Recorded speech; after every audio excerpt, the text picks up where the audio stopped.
এই ওয়ালটন রাইস কুকারটার দেখেন কয়েল কিভাবে গলে বাঁকা হয়ে গেছে। দেখেন, এখন এই রাইস কুকারটা খুলে কয়েলটা আমরা পরিবর্তন করে দেব। ভিডিওটি মনোযোগ দিয়ে দেখেন, তাহলে আপনাদের রাইস কুকার যদি এরকম সমস্যা হয়, নিজেরা বাসায় একটা কয়েল বাজার থেকে কিনে নিয়ে এসে পরিবর্তন করে নিতে পারবেন।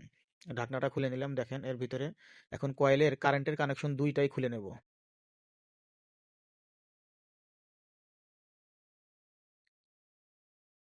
কানেকশন দুইটাই খোলা হয়ে গেল। এখন রাইস কুকারের স্ক্রুগুলো খুলে নেব, কয়েল যেটার সাথে লাগানো আছে। স্ক্রুর ভিতরে ময়লা ঢুকে গেছে এরকম, যে পরিষ্কার করে নিয়ে খোলা থাকতেছে। কয়েলটাও খোলা হয়ে গেল। এ দেখেন কয়েল কি পরিমাণ বাঁকা হয়ে গেছে। এটা হলো নতুন কয়েল। আসেন এখন এই কয়েলটা রাইস কুকারের ভিতরে নতুন করে আবার আগের মতো সেটিং করে দেব। সেটিং করে দেওয়ার আগে রাইস কুকারের কয়েলের সাথে একটা অটো থাকে, এই অটোটা আবার ওইখানে লাগায় নেব। নতুন একটা লাগায় নেব, যাতে আর অটোটাও ডিস্টার্ব না করে। অটোটার দুইটা পিন এরকম বাঁকা করে টাইট করে দেব, যাতে ওর ভিতরে ঘোরাফেরা না করে, নড়াচড়া না করে। দেখেন অটোটা লাগানো হয়ে গেল। এখন কয়েলটা রাইস কুকারের ভিতরে তিনটা নাট দিয়ে লাগায় দেব।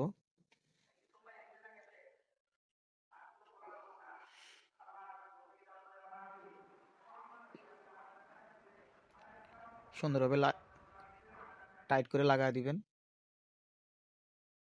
এখন কারেন্টের কানেকশন দুইটা কয়েলের সাথে আবার লাগায় দেব।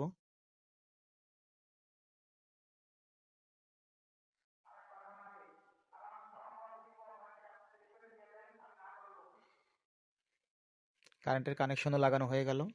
এখন রাইস কুকারের অটোর সাথে যে সুইচের কানেকশন সেটা করে লাগায় দেব। ওইটাও লাগানো হয়ে গেল। এখন ঢাকনাটা রাইস কুকারের সাথে পরায় দেব। এসি কর্ডটা লাগা নিলাম প্রথমে, এখন ঢাকনাটা লাগায় দেব।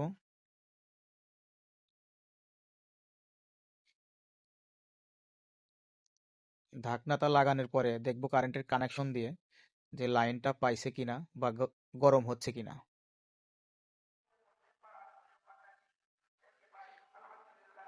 দেখেন লাগানো হয়ে গেছে। এখন কারেন্টের কানেকশন দেব। দেখেন লাইনও পেয়ে গেছে। ভিডিওটা যদি ভালো লাগে শেয়ার দিয়ে অন্যজনকে দেখার মতো সুযোগ করে দিন। ধন্যবাদ সবাইকে।